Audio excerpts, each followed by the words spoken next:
Boa noite. Hoje nós começamos falando sobre uma das leis sistêmicas que a filosofia sistêmica chama de equilíbrio. E ela tem muitas possibilidades. O equilíbrio mais óbvio é quando a gente fala de coisas boas que a gente fez. Então, se eu te dou um presente, de alguma maneira é um convite de que você me presenteie também.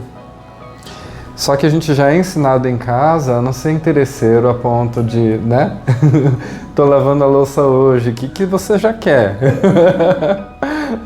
Então, como que a gente vai estabelecer as boas trocas sem parecer aquele interesse que poderia ser desonesto, né? Quando a gente aprende que as boas trocas, elas são equivalentes e elas são boas e possíveis. Às vezes, quando a gente está muito na defensiva com essa ideia das trocas desonestas, a gente pode acabar desaprendendo de fazer boas trocas. Tem muita gente que não consegue retribuir presentes e boas ações porque não quer parecer interesseiro. Só que aí a gente deslegitimou a boa troca. Boas trocas são legítimas. Se eu tenho um amigo e me dedico muito a ele e faço muitas coisas por ele, é muito bom que eu espere a disponibilidade dele de volta. Só que não é na mesma moeda. Às vezes funciona na mesma moeda, às vezes não. Até porque que graça tem eu comprar para você, sei lá, o que eu posso imaginar aqui? Eu vou lá e compro um jogo de canetas que ele gosta muito. Aí ele, que legal, nossa, tô numa boa dívida com o Oswaldo, vou lá dar um jogo de caneta para ele. Então cada um compra o seu, né? Os presentes muitas vezes eles trazem toda a nossa carga de projeções e não tem nada de errado com isso. A gente aprende a receber os presentes, a perceber o símbolo que eles têm e a lidar com eles também. Tem presente que só traz a boa vontade da outra pessoa. Quando eu olho eu falo, mas eu não uso isso aqui, né? Não tem problema eu dar para o meu filho, para minha esposa ou para um outro amigo. Mas o símbolo eu recebi. E eu tomo uma dívida positiva. Eu dou algo equivalente. Aí eu falo, poxa, ele me deu caneta. Hoje em dia, era digital, o que eu vou fazer com caneta, né? Aí eu vou lá e dou para ele um chapéu. Ele não usa chapéu? Eu gosto de chapéu. Ele nem usa no sol. Então, muitas vezes a gente dá para o outro o que a gente gosta ou imagina que ele gosta porque a gente gosta, né? Pra gente são projetivos também. E isso nos ensina muito. É só importante que seja uma cadeia de trocas equivalentes. O negativo também. Quando alguém te faz um mal, aí a gente tem as crenças que nos atrapalham no equilíbrio, né? Não pague um mal com outro mal. Então, na crença é importante mesmo não pagar o mal com outro mal. Porque daí a gente vai deteriorando o nosso caráter, a nossa personalidade, etc, etc. Então mantenha a sua espiritualidade, seus valores a respeito disso. Porém, um mal equivalente tem que ser dado. Muitas vezes, alguém que me tratou mal, seja por qual motivo for, seja qual justificativa suficiente for, eu estou nessa dívida negativa com essa pessoa. E às vezes só o fato de eu ficar sério, fechar a cara para essa pessoa, evitar estar em um momento de conversa com essa pessoa, já é o equilíbrio negativo. Porque isso é negativo. Então, a verdade é que a troca negativa, ela tem que ser coerente, ela tem que ser também equilibrada com aquela regrinha de que ela tem que ser sempre menor. Um bem menor quando você faz, você vai diminuindo a relação, talvez até ela acabar. Um mal menor, você vai diminuindo a guerra, porque troca de mal é guerra. E aí quando eu te dou um bem menor, eu vou diminuindo a guerra. Por que eu não posso só encerrar a guerra? Porque admitir que eu preciso ter raiva e impor limites e devolver o mal, coloca uma zona de proteção em mim. E quem não tem zona de proteção é abusado constantemente. Então eu preciso me permitir a raiva curadora. Ela é rápida, ela é imediata, ela é na circunstância. Quando eu fico engolindo, deixando para depois, e essa raiva de depois sempre só faz mal. Fica alugando o espaço emocional da gente por muito tempo, né? E geralmente essa raiva que fica por muito tempo, ela é sistêmica, porque ela vai compondo os nossos esquemas do campo do inconsciente. E todo mundo que está no meu campo do inconsciente está sujeito à minha raiva. Obviamente meu pai, minha mãe, meus filhos, meus sobrinhos, minhas irmãs. Mesmo sem estar perto, mesmo sem me conhecer, em caso de filhos adotivos, etc., o meu irmão lá, que eu nem sei que existe, ficou com raiva, eu vou sentir? Vou. Nosso sistema nervoso é integrado com os nossos grupos de pertencimento. Primeiro o biológico, depois também os outros que a gente vai adquirindo. E aí, eu decidi hoje falar sobre o equilíbrio porque eu estava pensando num tema que nós já trabalhamos, que era o mistério de dois. Algo que une pessoas em casal, em casamento. Por que mistério de dois? Porque a gente nunca revela, nunca consegue entender direito tudo o que une um casal. É tão profundo que mesmo quando está dando tudo errado, fica muito difícil separar. Todo mundo olha de fora e fala, ih gente, o que vocês estão fazendo aí? E os dois lá. Por quê? Porque tem um mistério de dois. Quando duas pessoas se juntam, existe algo maior que as conduz, que a gente pode, às vezes, descobrir comunidades de destino, ou seja, necessidades em comum da história de um sistema com a do outro, que colapsa na história dos dois. Assim como dinâmicas da traumatologia pessoal. Quando um está tentando equilibrar aqueles limites que não soube fazer direito, e esse outro aqui é aquele que sempre provoca os meus limites, mesmo não gostando, eu não consigo mandar ele embora, porque minha alma está aprendendo com ele. Agora, quando eu estou aprendendo pelo mal, tem como eu agradecer?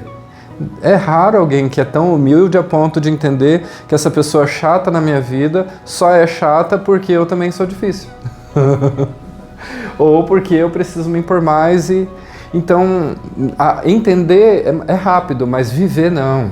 Viver não, porque a estrutura que segura a gente sendo assim, chato, vulnerável, ou não entendendo, ou não aprendendo, ou não querendo algumas características das relações, ela provoca, o sistema é sempre uma evolução, ela provoca pessoas que vão vir para me ajudar com esse crescimento, porque esse crescimento é grandeza para o sistema inteiro. E ele acontece no bom, e ele acontece no mal. Eu posso falar? Com certeza, por favor. Quando eu conheci essa senhora aqui, isso faz. Fica pertinho de você. Aí meu cunhado que já desencarnou, ele falou assim, você vai casar com ela? Eu falei, não. Ele falou, rapaz, não faz um negócio desse. Eu falei, por quê? Ele falou, você não conhece ela. Eu falei, e ela também não me conhece. Aí ficou tudo certo. Ficou tudo certo. E você me fez lembrar que quando eu era adolescente, eu pensei que eu queria ter lá os meus 11 filhos. E eu tinha uns 11 anos. E eu pensei, mas eu sou tão imaturo. A gente vai amadurecendo com o tempo, né? Boa noite. Bem-vinda. Boa noite. É exatamente isso. Quer saber? Eu sou uma criança mesmo, mas para ter 11 filhos eu tenho que começar logo, né? E aí a gente vai resolvendo com o tempo. Não dá para esperar estar maduro para fazer as coisas. Tem maturidade de cada etapa, né? Bom, não deu certo porque eu não tenho 11 filhos. Não, o time estava completo. Tava. Mas obrigado por isso. É isso. E quantas coisas vocês já viveram, né? Nossa. Talvez coisas suficientes para separar, talvez coisas suficientes para... Ou mais. E o que segurou vocês? O mistério de dois, tá? Quando a gente fala de campo, é mistério de dois. Se a gente for falar de espiritualidade, só Deus na causa. Mas quando a gente vem para o grupo terapia, a gente quer procurar compreender um pouquinho as energias, as ressignificações que o sistema pede de nós, para que a gente possa estar mais forte, mais capaz de de realmente racionalizar as nossas relações, porque é legal você entender o que está acontecendo, né? Quando você não entende, a gente fica angustiado, nervoso, ansioso, com insônia e por aí vai. Mas quando você consegue entender um pouquinho melhor, pelo menos saber o que fazer, o problema já é um desafio e não um problema. Desafio a gente resolve, problema a gente empaca. Né? Então é isso. Para mim, eu tenho sofrido um grande desafio há alguns anos, que é o aprender a dizer não. E eu aprendi a cobrar também, né? Só que eu acho que eu avancei mais no cobrar do que no não. Eu sempre partilho com o Jean que todos os dias alguém bate na minha porta para me pedir alguma coisa. E eu tinha essa crença de que eu ia ser o monge, que eu não tenho nada de meu, tudo é de todos, né? E realmente eu era assim, eu dava tudo, E aí eu fui aprendendo o equilíbrio de troca, o valor, o mérito e tudo que eu precisava para mudar o esquema, porque eu já não estou mais naquele esquema de vida, né? Passaram-se meus 12 anos de mosteiro. E aí eu preciso aprender o equilíbrio também do financeiro, a respeitar e limitar. E eu preciso trazer a força do meu pai, o masculino, para poder deixar as coisas concretas, para aprender a sonhar e entender que para eu poder construir algo eu preciso realmente planejar, enfim. Resultado, até hoje. É raro um dia que ninguém me pede nada. E eu chego em casa, já acabou tudo, tá lá antes de dar meia-noite, alguém bate na minha porta. Quando eu não tô em casa, ninguém bate. Mas quando eu tô, né, eu vou na farmácia, eu vou no mercado, eu vou na academia, eu acho. Uma vez eu parei no aeroporto para buscar o Jean, e tava cheio de gente, centenas de pessoas andando para lá e para cá. Aí veio um moço de colete lá do outro lado da avenida, andando. Ele veio até mim, pediu, eu falei não, porque o meu exercício é não, ele cortava o meu coração. Toda vez que eu falo não, corta o meu coração. Hoje tá mais fácil, só que agora eu tô falando com raiva. E o Jean falou, não parou porque você ainda tá com raiva. Raiva faz parte do processo de separação. Então eu tô no caminho, não tá bom ainda, mas eu tô no caminho. E aí ele veio aqui, pediu e voltou. Pô, mas e as centenas de pessoas que estão lá? Você não tá pedindo? Ele só pediu pra mim e voltou. Isso é confirmação do campo, né? A pessoa está sintonizada e ela só vai onde precisa. Ela veio buscar o meu não. A alma sabe o quanto é. Nossa, é custoso. E esse não, que pareceria errado em uma outra época da minha vida que eu tinha outros objetivos, onde seria legítimo até eu lidar com essa abertura, isso é sistêmico, com certeza. Agora ele está em função de construir em mim esse limite que eu mesmo preciso enxergar. Eu me tornei insensível a ele. Então eu compreendo o limite, a importância das coisas, né, do não, mas eu não sinto. Eu, inclusive, me sinto mal por ter que construir esse limite em mim. Como se eu estivesse fazendo errado, feio. Se estivesse sendo um homem menos bom. É isso hoje. Uma pergunta, no equilíbrio do casal. Eu lembro uma vez que você falou para mim sobre quando você faz um mal, para você compensar esse mal feito, você tem que fazer outros 6. Tem alguma teoria nessa questão? E aí eu acho que quando no mistério, né, envolvendo o casal, porque não tem só a troca negativa, então tem também a positiva que acaba também vinculando. Então eu queria que você falasse um pouquinho mais sobre essa questão do... Você gosta da pessoa, você fez algo de errado, a outra pessoa não vai revidar. Só que aí você não receber o negativo te obriga a ir atrás de fazer o positivo para compensar. E às vezes fazer um positivo não resolve. Muito obrigado por isso.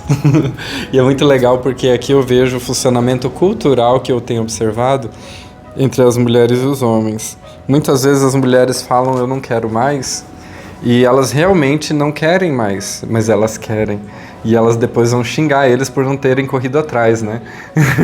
Eu falei que eu não queria e você acreditou, seu chato.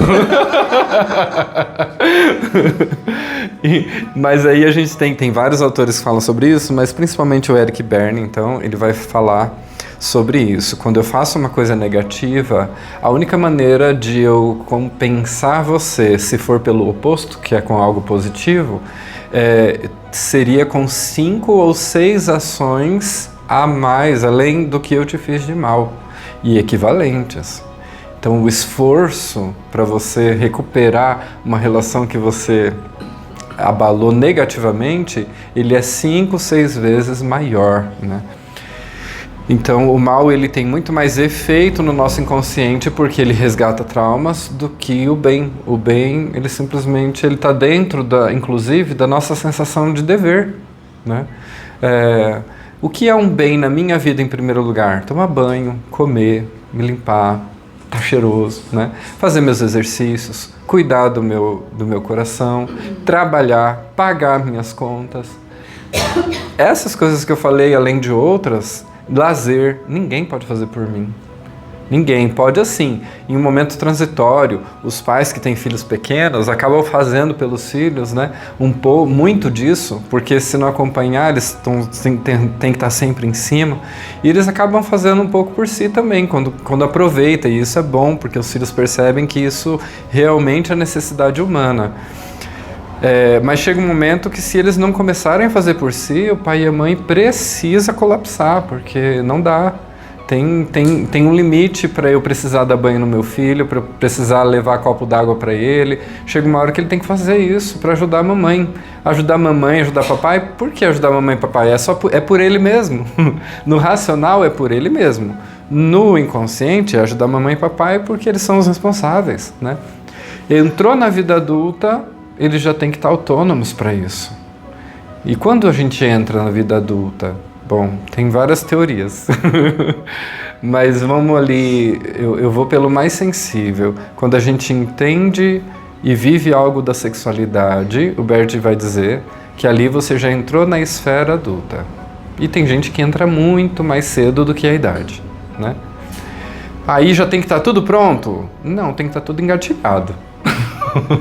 Tem que estar tudo engatilhado, certo ou errado, a gente tem que saber fazer. Tem que... E fazer e realmente ser estimulado, né? Bom, aí eu fugi muito, mas é isso, tá? O bem com o mal, eles não necessariamente se equilibram, mas é possível buscar a compensação, sabendo que do processo do negativo e positivo são balanças diferentes. Não tenho aqui o bem e aqui o pratinho do mal. Isso aqui não gera uma balança. É bem com bem, mal com mal. O perdão entra onde? Então, aí o perdão entra na arrogância. Não é nem bem nem mal. Tá, tem duas vertentes sobre o perdão, tá? A vertente bonitinha, que é mais conforme, pra gente não ser tão linguisticamente fundamentalista, o perdão bem dado é aquele que eu olho para o que aconteceu de ruim, entendo o mal que causou a mim e ao agressor, vamos dizer assim, se foi uma agressão, e deixo ele com o que é dele e fico com o que é meu. Isso é um perdão. Perdão sistêmico, tá? Que nós não costumamos na filosofia sistêmica chamar de perdão. Realmente é assentir ao que foi feito. Isso é um verdadeiro perdão sistêmico. E a gente pode chamar também de perdão, que é aquele modo espiritual de entender o perdão. Agora, aquele perdão que é você pegar e lamber o seu agressor, do tipo, não, tá perdoado, tá tudo bem, deixa pra lá, tá tudo certo, você não me deve mais nada, e ele te tirou lá, sei lá, 100 mil reais. Esse perdão não vale nada. Esse perdão, ele tá ameaçando o meu limite, ele tá trazendo desmerecimento para mim e indignidade para o outro que me tirou. Mas o outro nem tem condições de me dar. Esses dias aconteceu, um professor lá da educação física, bateram no carro dele e ele falou, mas era um velho. O homem já nem, de certo, tá brigando para pagar remédio com a aposentadoria, né? Só que ele tirou a dignidade do velho de responder pelo que ele faz. E ele deixou um criminoso na rua. Quantos mais eles vão bater? Agora, depois de uma multa ou de um conserto de um carro que a família toda teve que juntar para ajudar a pagar, esse velho, ou ele vai andar direito, ou alguém vai começar a carregar ele, vai pegar Uber para ele não correr mais risco. Olha como foi bom. Então é um mal que, na verdade, conserta as coisas. E a gente foi ensinado a falar que é melhor perdoar. Melhor para quem? Não entendi. Por isso que as pessoas continuam fazendo o golpe, o erro, isso, aquilo. Tem um que me parou, um dos pedintes que me parou na rua e começou a falar que eles roubam isso, aquilo, tal, para eu ficar com medo, né? Porque se eu falo não, eu tô diante de uma pessoa perigosa. Ele falou, então, e eu tô precisando. Eu falei, não. E eu com raiva, né? O Jean não faz isso, mas eu ainda tô com raiva. Aí ele falou, não, mas por que você não quer ajudar? Eu falei, porque eu não quero. Eu nem ia entrar no mérito da coisa, ensinar a questão sistêmica para ele, porque ali era a relação, ele não estava indo num grupo de constelação. Eu falei, não, porque eu não quero. E fiquei lá, eu tava com a minha cachorrinha, né? Entrei e o coração...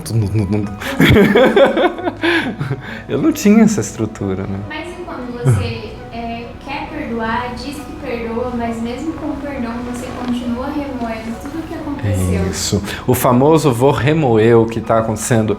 Diz que perdoei, mas o sentimento não chegou. É porque você está simulando uma coisa que não está no seu poder. Vê bem, eu fui traído. E na minha relação, eu tenho o combinado de que nós precisamos ser fiéis. Ninguém entra nessa relação. Aí, a pessoa foi lá e me traiu. Aí eu fico com o coração apertado, tal, a pessoa vem, me pede perdão, não sei o que lá, isso nunca mais acontecer. Eu falo, tá bom, eu te perdoo. Vamos na igreja junto? Vamos lá? Vamos. Você me traz flores? Trago. Legal. Perdoei. E o coração não fica em paz. Por que não fica em paz? Porque o poder de perdoar essa situação não é de um igual para um igual. Perdão, ele acontece de um superior para o inferior. Os pais perdoam os filhos. Porque eles não têm como saudar. Mãe, bati seu carro. Agora você vai pagar as parcelas do meu carro. Não vai, não tem como. Filho pequeno, né? O grande tem que pagar mesmo. Mas o casal, quando eu olho e falo, eu te perdoo, olha eu aqui, ó, inocente, bom pra caramba, né? E aí perdoei. Aqui não dá, aqui eu tô pai e filho não transa, desculpa. Mas não vai funcionar. Então não fique em paz, daqui a pouquinho o seu coração pede para voltar ao mesmo ranço e você me perdoa, mas não esqueceu. Pois é. Porque eu fui um usurpador desse termo. Não existe perdão de igual para igual. Então, não é que é errado a pessoa pedir perdão. Ela está dizendo que está arrependida, ela está tentando retomar. Mas, olha, já que você me pôs de juiz aqui, se você, sei lá, aí vem as trocas, né? Se você não chegar mais em casa... depois das 9h30, se você... Por que não vai funcionar direito isso também? Embora pareça que é um pouquinho mais equilibrado, você pôs um limite na pessoa, você está sendo aquele que corrige. Então, de novo, o ideal, que a gente demora a chegar no ideal, porque se um traiu, é porque já existe isso, tá? Geralmente trai quem está aqui no pequenininho, no dependência, quem está recebendo demais na relação. Para eu poder equalizar isso, o ideal é a gente nem combinar esse perdão. É olhar para a pessoa e falar, olha, tá, eu sinto um carinho e respeito pela nossa história ainda, assim. Eu não vou embora, não. Você merecia que eu fosse embora, mas eu não vou embora, não. Mas você me perdoa? Não cabe a mim. Sei lá, pede perdão para sua mãe que te ensinou a ser fiel e você não aprendeu, pro seu pai, pede perdão para Deus, pede perdão para, sei lá, para quem. Mas assim, comigo, ou você dá um jeito de se mostrar presente, ou a gente vai descobrindo que realmente acabou. A pessoa precisa sentir a consequência. Se ela não sentir... e eu fico melhor ainda, a necessidade, o fetiche de trair vai voltar todinho.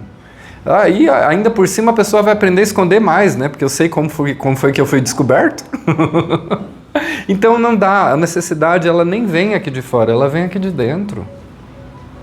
E quando a gente se ama, a gente entende a necessidade um do outro. Por isso que traição não é motivo de separação. Jamais. O motivo de separação é nós não temos mais nada para aprender um com o outro. Nós não conseguimos mais nos olhar como parceiros. Aí sim vai acontecer uma separação. Mas enquanto existe um serviço interno ao mistério de dois, não tem motivo para separação, nem mesmo infidelidade. É duro ouvir isso, né? Exato. Ok. Encerrou.